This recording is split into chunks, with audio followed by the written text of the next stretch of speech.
잘 이해하지 못하고 비판을 하는 그러한 배경이 제일 큽니다. 그래서 정의당의 차별금지법이 어떠한 헌법적인 문제점이 있는가, 그래서 왜 수용할 수 없는가에 대해서 먼저 말씀을 드리고자 합니다. 정의당의 차별금지법은 헌법적인 고민과 또 헌법적인 체계상의 충돌을 미리 검토하지 못하고 지극히 개인적인 개별 정당의 이익만을 추구하기 위해서 만들었기 때문에 많은 체계상의 하자가 있습니다. 그 중에 가장 큰 헌법상의 체계에 대해서 문제점에 대해서 말씀드리겠습니다. 정의당이 발의한 포괄적 차별금지법은 국민의 자유를 오히려 포괄적으로 통제하는 법임을 여러분들에게 말씀드리고자 합니다. 다음과 같은 중요한 위헌적인 문제점이 있습니다. 많은 위헌점이 있지만 오늘 이 자리에서는 7가지만 중요한 내용에 대해서 말씀드리고자 합니다.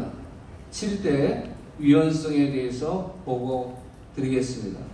첫째, 차별금지법은 남성, 여성 이외에 제3위성을 인정하여 헌법에 양성평등을 기초로 한 가족제도 규정을 침해하여 헌법 제36조 2항에 위배됩니다.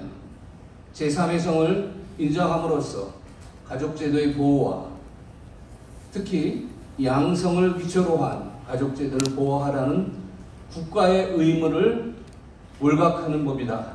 이렇게 말씀드릴 수 있겠습니다. 두 번째, 차별금지법이 동성애에 대한 차별 표시의 금지, 동성애에 대한 광고행위의 금지 등을 규정함으로써 동성애의 죄성을 확인하고 반대 교리를 명확히 하고 있는 개신교, 카톨릭 교단의 종교의 자유를 침해한다. 그리고 정교 분리의 헌법 정신에 위배합니다.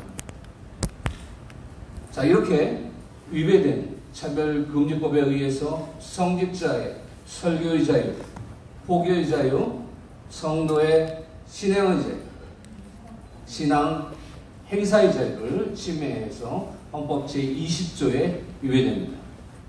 셋째, 동성애 비판을 막는 차별금지법은 일반 시민의 양심의 자유, 사상의 자유를 규정한 헌법 제19조에 위배됩니다. 아울러 대법원, 헌법재판소가 부도덕한 성적 만족행위로 동성애를 정의한 것은 앞으로 이 법에 의해서 사법권의 표현도 부정하는 그러한 차별금지법의 위헌성은 명백합니다.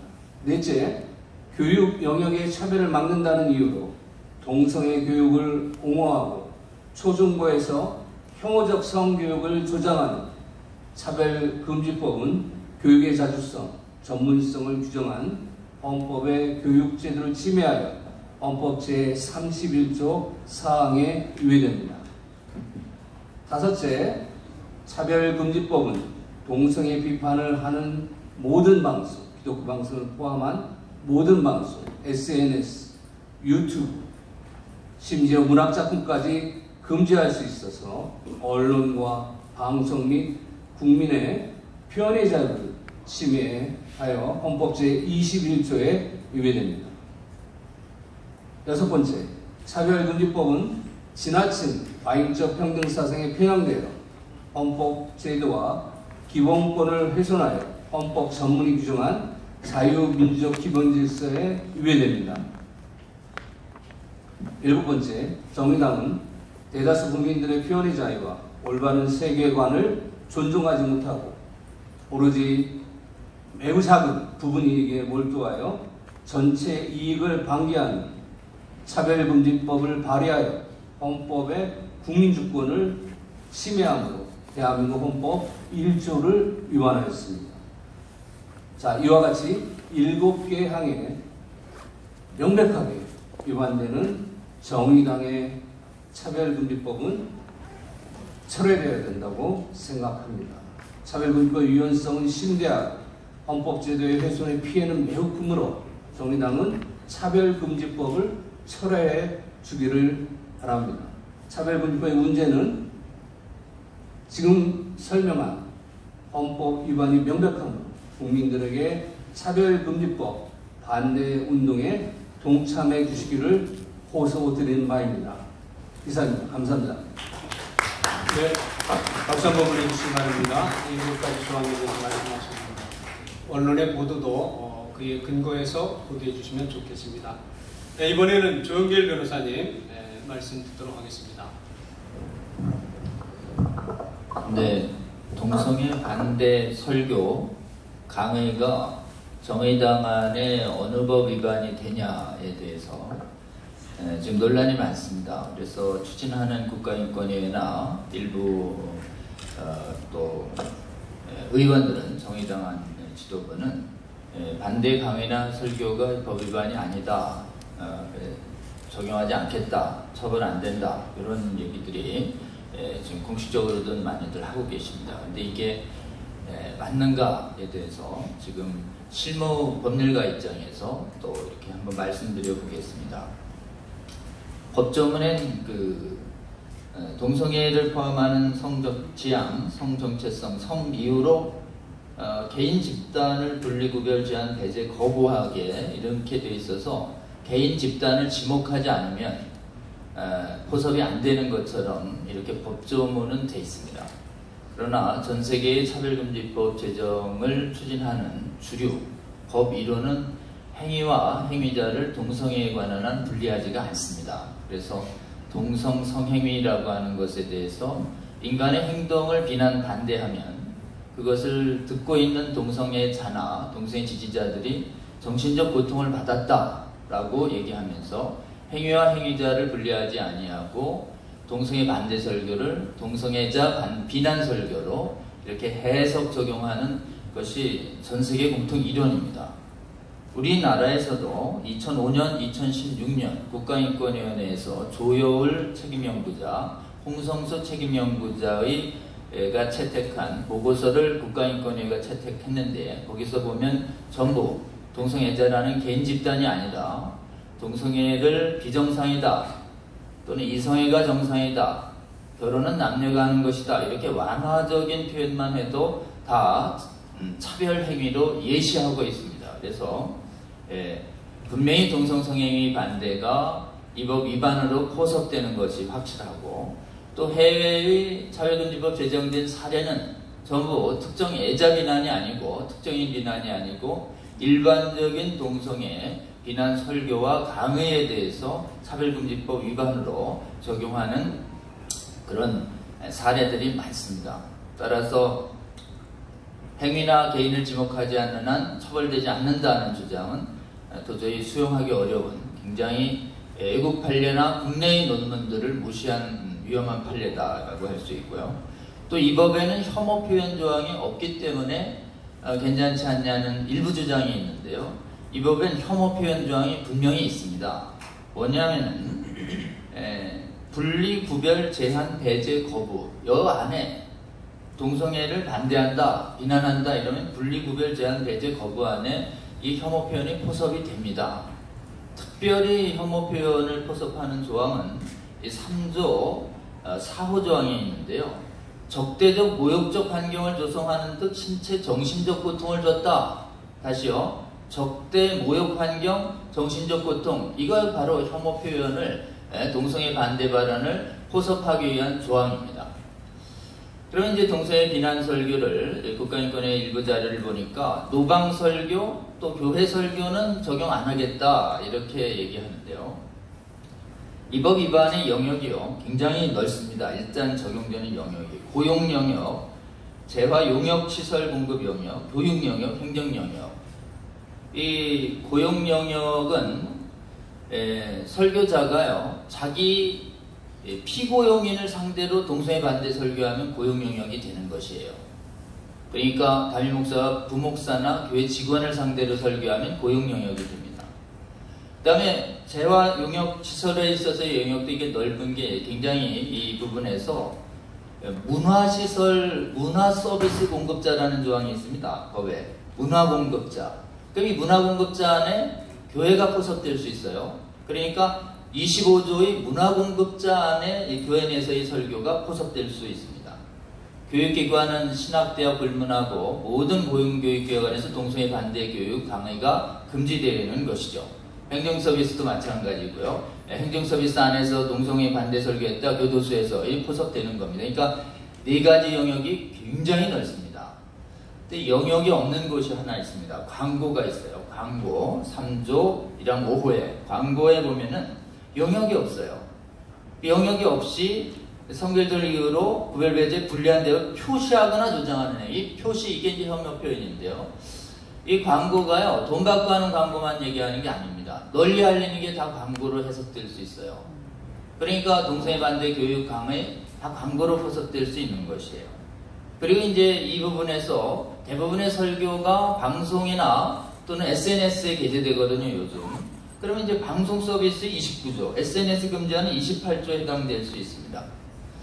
도대체 동성애 비난 설교, 반대 설교가 이 법 위반이 아니니까 걱정 마시라고 이렇게 어떤 새 법이 만들어졌을 때 그 법 위반이 있냐에 대해서 법률가들은 물으면 조금이라도 이렇게 포섭될 가능성이 있으면 위험하다 이렇게 해석하는 것이 거의 모든 법률가들의 보수적 해석론입니다. 근데 저희가 보기엔 굉장히 명백해요. 이 법의 적용 가능성이 높은데 지금 일부 분들은 지금 노방 설교라든지 또는 교회 설교에 적용 안 한다 이런 얘기를 하고 계세요. 하고 계시는데 그거 국가인권위원회는 혹시 그렇게 안 하기로 지침을 정할 수도 있어요. 그러나 소송을 막바로 민법으로 해서 법원에 가는 경우에 이 법을 포섭하지 않으리라고 그 누구도 장담할 수가 없는 겁니다. 그러니까 입법기관인 정의당 또 국회의원이나 국가인권위원회가 거기에는 적용 안 할게요 이렇게 얘기해도 이 법을 가지고 막바로 민사소송을 제기하는 경우에는 기본적으로는 판사들이 제가 보기엔 이거 딱 포섭될 가능성이 아주 높습니다. 그럼 법 위반이 되면 무슨 책임을 지는가?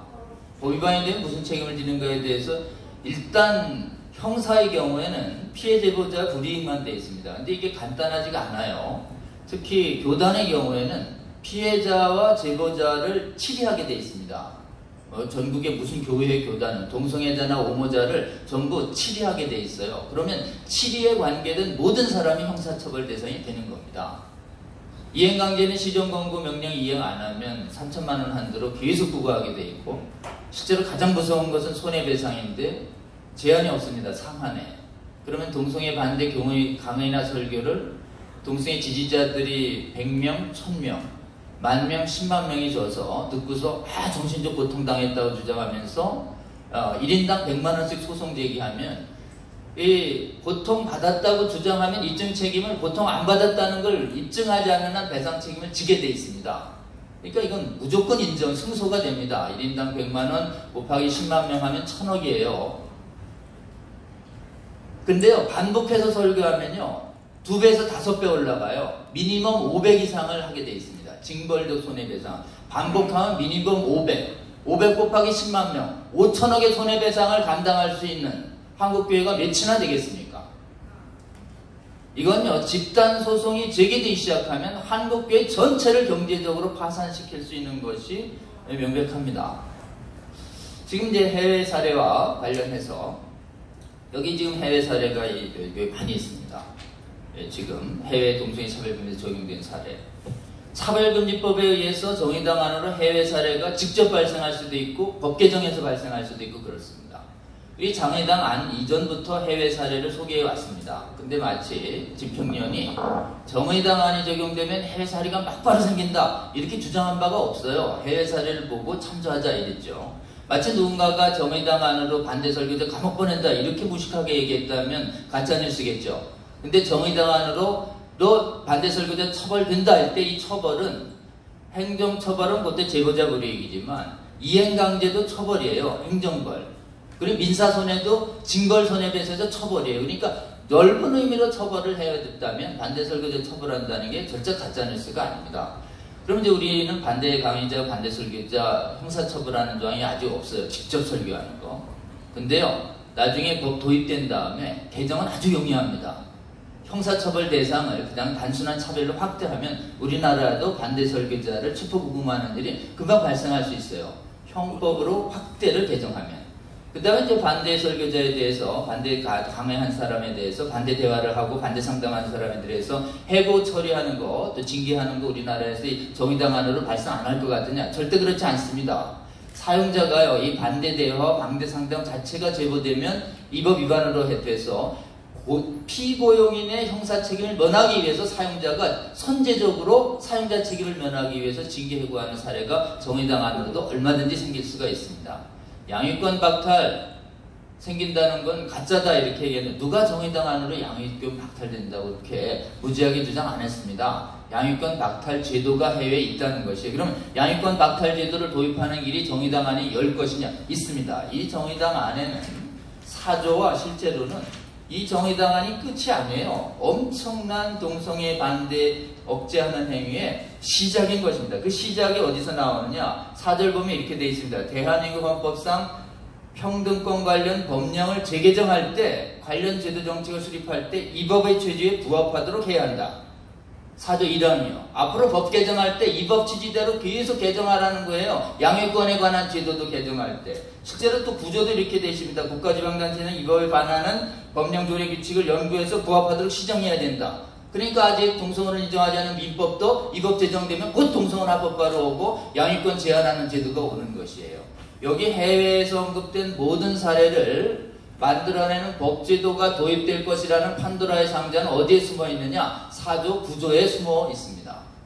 그렇기 때문에 해외의 사례를 정의당 안으로 직접 발생할 수도 있고 제도를 개선하고 법 개정으로도 개선해서 발생할 수 있기 때문에 지금 진평련에서 이 정의당안이 발생되기 전에 해외 사례를 언급한 건 절대 가짜뉴스가 아니다. 저는 사실은 이 법 위반으로 괜찮을 것이다 라고 얘기하는 그 모든 사람들이 나중에 이 법이 통과됐을 때 수많은 배상 책임을 받는 사람들에게 과연 책임질 수 있을 것인가? 저는 절대 책임질 수 없다라고 보입니다. 실제는 수많은 소송을 담당해온 실무가로서 볼 때 이 법은요, 아까 얘기한 수많은 기획소송에 의해서 한국 교회의 성도들과 지도자들 전부 경제를 파탄낼 가능성이 대단히 높은 법이다. 그럴 수밖에 없다. 이 법의 심각성을 아시고 이렇게 위헌적인 동성애 비판의 자유와 반대의 자유가 사라진 동성애에 대해서 지지와 인정과 수용의 자유만을 강요하는 동성애 전체주의, 동성애 반지성적인 반헌법적인 이 법 막아질 수 있도록 국민 여러분에게 이 법의 위험한 실체를 정확하게 알려주시면 좋겠습니다. 감사합니다. 네, 고맙습니다. 오늘 이 자리에는 시민단체 또 법조계 그리고 학부모단체 또 종교에서 나오신 분들이 계시는데 사실 그 기독교에서 가장 우려하는 부분이 있다면 역시 성경에 나와 있는 말씀대로 설교를 했을 때 이 차별금지법에 의한 어떠한 처벌이 있을 것이냐 여기에 대한 고민이 굉장히 큰데 이 문제에 대해서 조영렬 변호사님이 명백하게 말씀해 주셨습니다.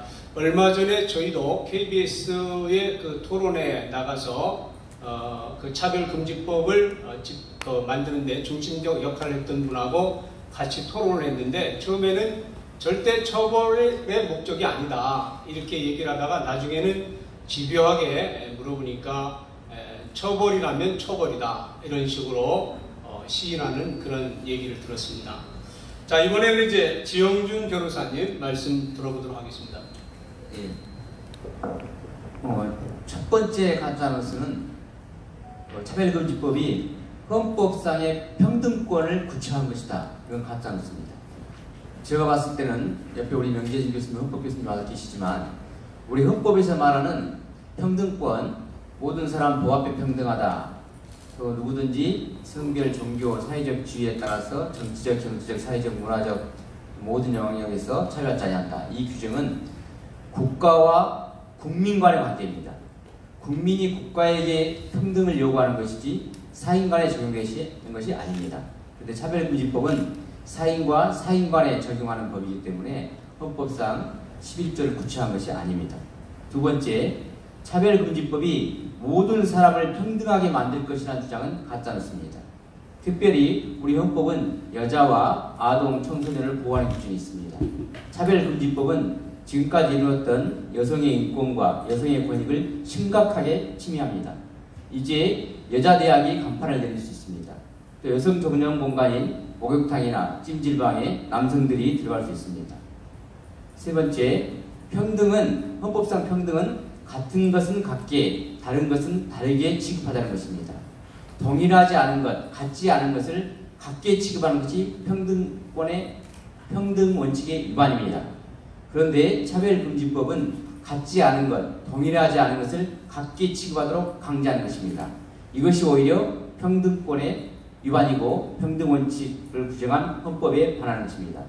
그리고 네 번째, 이제 목사들이 설교를 하면 처벌받지 않는다. 이 주장에 대해서는 조금 중요하기 때문에 제가 좀 자세히 설명드리겠습니다. 과연 목사님들이 설교가 처벌받느냐, 처벌받지 않느냐, 이 규정은, 이 말은 처벌이라는 말의 의미에 대해서 우리가 좀 알아볼 필요가 있을 것입니다. 일단 우리가 처벌이라는 말은 사회적으로, 사전적으로 우리 네이버 사전을 찾아보시면 처벌의 의미는 첫 번째 형벌에 처함, 두 번째 위법 행위에 대하여 고통을 주음 이렇게 되어 있습니다.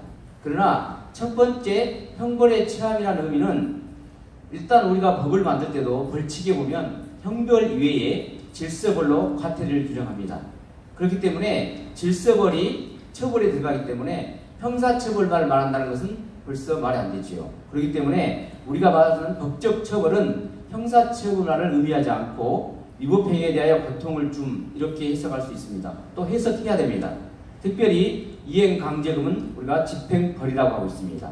또 처벌에는 형벌 이외에 징계벌도 있습니다. 직장에서 해고되고 퇴직금을 박탈당하는 징계벌이 벌금 1천만 원의 형벌보다 훨씬 중요한 고통이 됩니다. 또한 목사님들의 설교는 교회뿐만 아니라 교회 밖, 학교, 병원, 군대, 방송과 유튜브를 통해서 반복됩니다. 설교를 통해서 동성애와 이성애, 또 신자와 불신자를 분리 구별하는 것도 차별에 해당될 수 있습니다.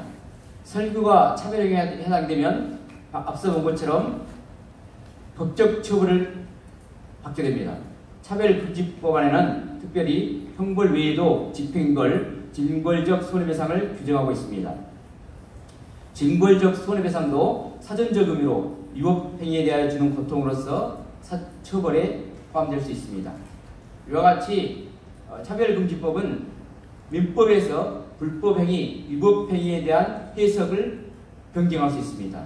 뿐만 아니라 더 나아가 차별금지법은 형법의 해석에도 영향을 미칠 수 있습니다. 현재 형법은 명예훼손과 모욕죄를 규정하고 있는데 법문헌상 사람의 명예를 훼손하거나 사람을 모욕하는 것을 구성요건으로 하고 있습니다. 그런데 이에 대해서 법원은 이 사람의 범위에 특정한 집단을 포함시키는 집합 명칭에 의한 명예훼손을 인정하고 있습니다.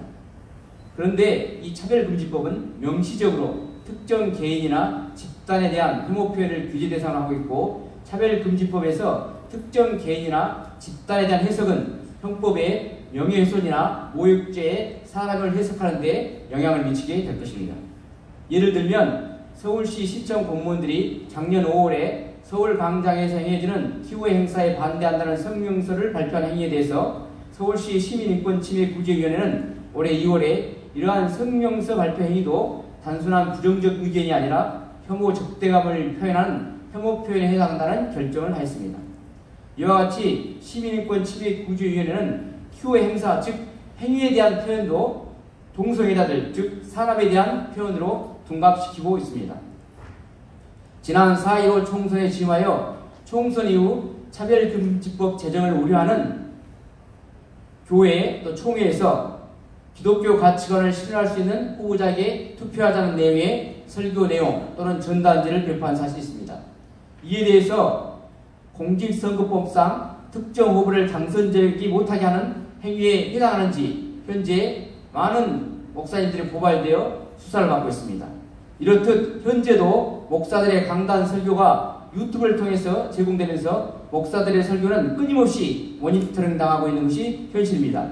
결국 차별금지법이 적용되면 목사의 설교가 유튜브나 방송을 통해서 제공되는 경우 모니터링을 통해 차별금지법이 정한 법적 제재, 시정명령과 집행벌, 징벌적 손해배상의 위험에 처하게 될 것입니다.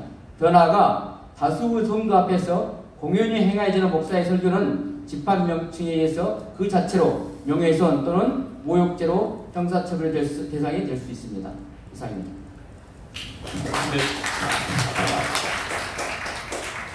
네, 이번에는 이상현 교수님 말씀 듣도록 하겠습니다. 예, 외국의 그 사례들에 대해서 뉴스앤조이 7월 16일자 기사로 직업 파괴에 관한 진평연의 내용이 사실에 대한 그런 소개가 잘못된 것이다. 여기에 대해서 좀 제가 써서 오늘 제가 한 20장 정도 배포하게 됐는데요. 자세한 내용은 이제 그쪽을 받아주시면 되겠고요. 저는 미국의 차별금지법이 연방에는 민권법이라는 이름으로 도입이 되어 있는데 거기에 아직 성별 정체성이나 성적 지향, 이게 성적 지향이 Sexual Orientation SO잖아요, 약자. 그다음에 Gender Identity GI, 따서 SOGI Law라고 그래서 동성애를 이제 그 문제 삼는 또는 트랜스젠더 LGBT 권익에 대해서 문제 삼는 거에 대해서 차별이라고 보는 게 SOGI, 이제 평등법 중에 그 차별금지법 중에 그게 없는 데도 있거든요. 그래서 연방에서는 제한된 의미의 제 생각에는 그게 없어요. 그래서 5가지 차별 사유로 그래서 제한된 범위의 차별금지법이 이제 적용되고 있는 반면 우리나라에서 이제 문제되는 것은 소지가 전부 포함된 그다음에 그 영역도 상당히 넓은 고용, 교육, 그다음에 공적 연구 이렇게 서비스 제공하는 것부터 해서 다양한 영역에서 이제 하는 것이어서 그걸 포괄적 차별금지법이라고 하는데요. 그 법에 이제 적용됐을 때 이제 문제점에 대해서 하나씩 그 문제된 사건들을 보도록 하겠습니다. 첫 번째가 보스턴에 있는 BIDMC 사건입니다.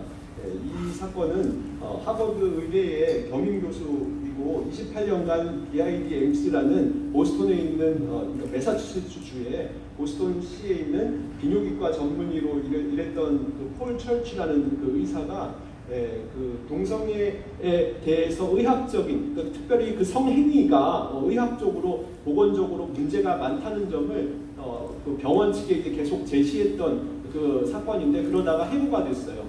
근데 그 이제 내용 해고된 것이 이제 뉴스앤조이 보도는 차별금지법 위반으로 해고가 된 것이 아니다 이렇게 이제 말씀하셨는데 제가 이제 그 좀 찾아봤더니 그 BIDMC 병원에서 이제 그 이제 퀴어 행사죠. 우리나라 같은 그 게이 퍼레이드를 이제 계속 후원을 해왔었죠. 그런데 이분이 이거를 이제 내부적으로 이의 제기를 한 것이죠. 이건 보건적으로 적절하지 않는 그런 보건 시설이 환자나 어떤 사람들에게 보건적인 메시지를 전달을 해줘야 되는데 그렇지 않은 충돌되는 그런 행사를 이제 후원을 하고 있다. 마치 담배 회사 후원하는 것 비슷한 것이다. 뭐 이런 이제 얘기를 했었죠. 그랬는데 그에 대해서 그 회사에서 이제 뭐 영상 해서 이제 자기가 영상을 이제 한다는 이메일을 영상으로 그 게이 프레이드 홍보한다는 영상에 출연할 사람을 찾는데 자기는 반대 의사를 표현하고 싶다 뭐 이렇게 얘기했다가 그게 이제 차별 금지 정책 회사 그 2페이지에 있는데요. 이 팔러시 PM24가 Discrimination and Harassment Policy라고 차별 금지에 관련된 정책에서 자기가 제가 밑줄 그은 사안에 거기에 SO가 있죠. Sexual Orientation이 있어서 그 부분에 대한 차별 금지 정책 위반이 돼서 이제 그 함구령이 내려졌는데 그 함구령을 위반하고 한 번 더 그러니까 2번 더 그 회사의 그 어떤 홈페이지인가요? 거기에 이렇게 댓글을 단 것이 2년에 걸쳐서 2번 달았는데 그거에서 이제 해고된 것이죠.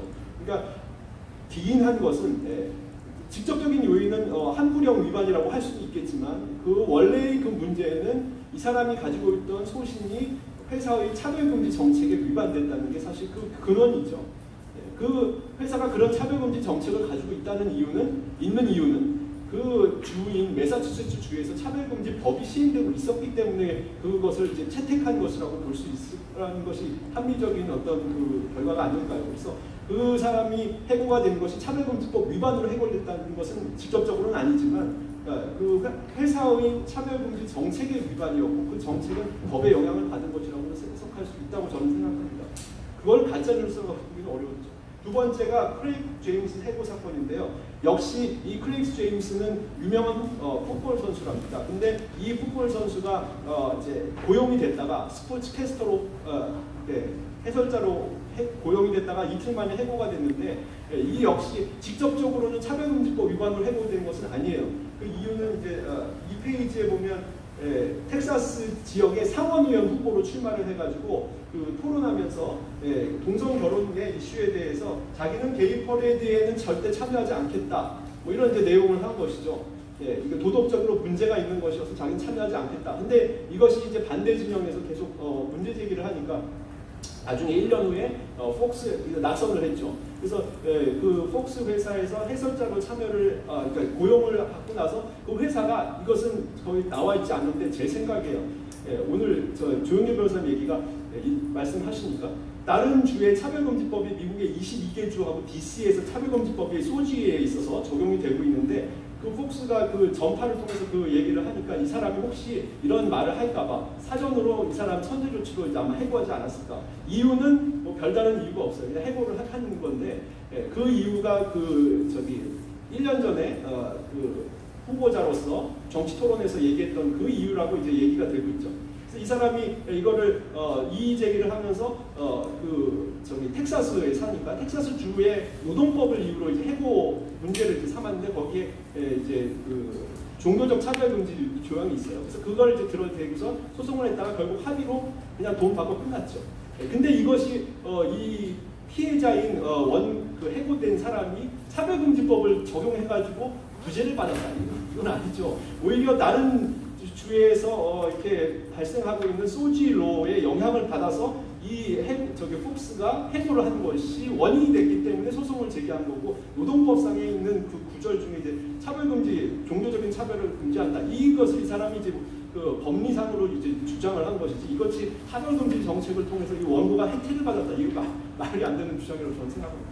세 번째가 동성 커플에 대한 입양 거부 부분인데요. 이것은 이제 영국으로 이제 다시 와서 영국의 캐톨릭 입양 기관이 저기 이성 부부에게만 그 입양을 이제 중개해 주는 거죠. 이것을 하는 거를 지키기 위해서 영국이 평등법이 저기 처음에는 소지가 없고 시행령에만 이제 있다가 2010년부터 강력하게 법에도 이제 그게 규정되면서 이 분들이 이제 2010년 전에 이걸 빨리 이제 전환을 해야 되겠다 싶어서 이 서비스를 계속 이제 저기 동성 커플이 입양을 요구했을 때 이걸 거절하고 싶잖아요. 그래서 이거를 바꾸려고 정관 개정을 시도했어요. 그래서 제 3페이지에 보시면 정관으로 특정한 어떤 부류에게만 혜택을 주는 것을 도입한 경우에는 예외로 법 적용이 예외로 놓겠다는 걸 알고서 시행령에 있다는 걸 알고서 그걸 이제 그 정관 변경을 시도했는데 그 정관 변경이 체리티 커미션이라는 어떤 그 공익단체를 담당한 위원회에다가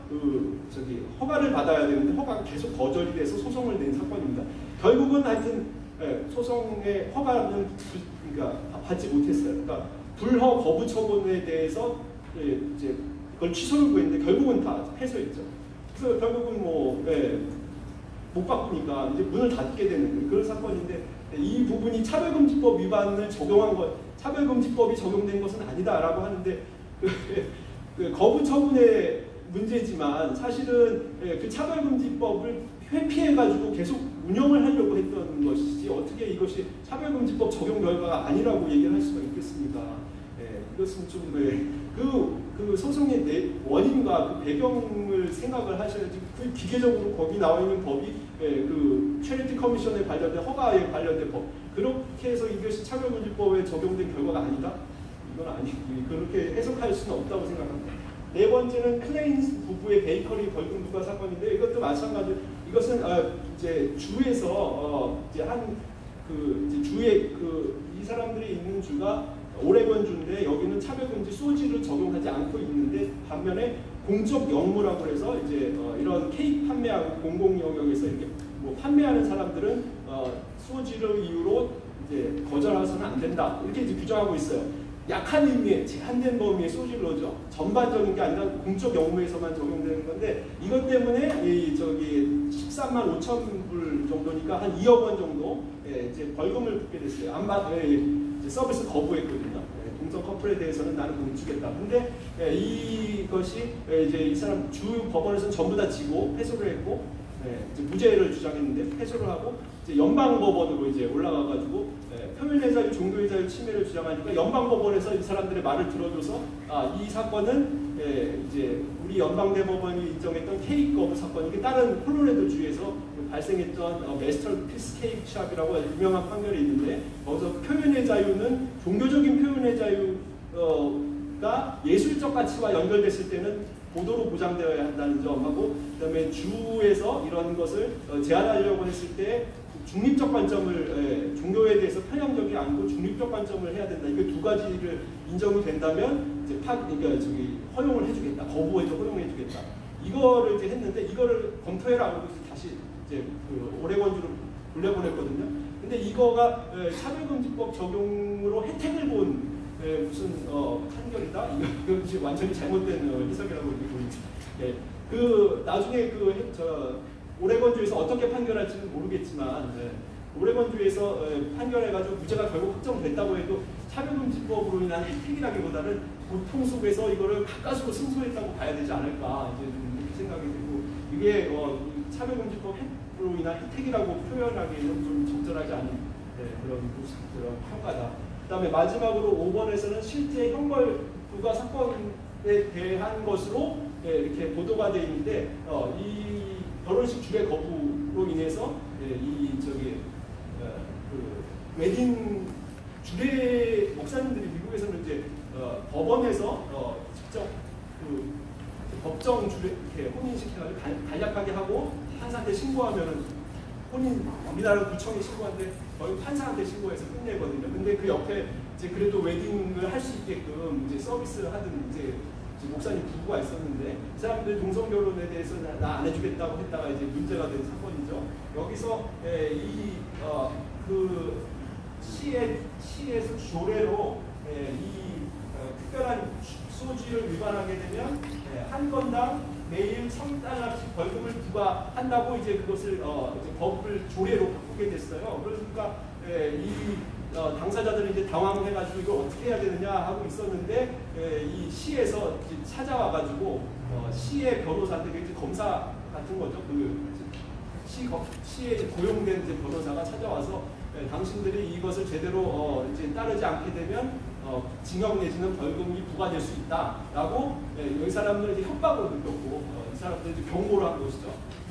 그걸 따르든지 그러니까 동성 결혼에 대한 주례를 하든지 아니면은 안 하겠다면 이제 이 처벌을 받아라 이런 이제 내용이었는데 이 사람들은 이거 협박을 느끼게 되고 이거에 대해서 이제 소송을 제기했어요. 이런 것을 한 것은 이제 부당하다 해가지고 사실 문을 실제 닫기도 했는데 그 기간 동안에 영업이익 취해돼서 이제 손해배상 청구했는데 결국 시하고 타협봐가지고 1,000불에 그러니까 100만 원 정도에 합의해가지고 소송을 취하한 것이죠. 조례는 그대로 남고. 근데 이것이 이제 차별금지법 적용 아니 형벌 적용하는 것이 아니다. 이렇게 이제 그쪽에서 이제 언론에서 가짜 뉴스다. 어떻게 형벌 적용했다고 할 수 있냐 이렇게 이제 얘기를 하시는데 형벌을 적용했다는 것이 아니라 형벌로 이제 위협하다가 문제가 그냥 합의로 해결된 사건이죠. 형벌을 적용했다고 해서 이것을 보도했던 것이 아니 얘기했던 것이 아니라 형벌의 위협을 느끼면서 지금 차별금지법의 그 시조례에 대한 어려움을 이제 지금 사람들이 겪고 있다는 걸 얘기하려는 것이지 형벌을 받았다 이 얘기를 하려는 것은 아니었다는 것을 다시 한번 말씀드리고 상황을 마치겠습니다. 네, 감사합니다. 우리 주영민 변호사님, 차별금지법에 의해서 여성들이 차별을 받게 될 수 있다고 하는 말씀 참 충격적이고요. 그 다음에 우리 이상경 교수님께서 미국의 사례를 보도한 것에 오류성에 대한 것을 말씀해 주셨습니다. 이제 마지막으로 전윤성 변호사님 말씀을 들어보도록 하겠습니다. PPT를 준비했기 때문에 PPT를 좀 보면서 설명드리겠습니다.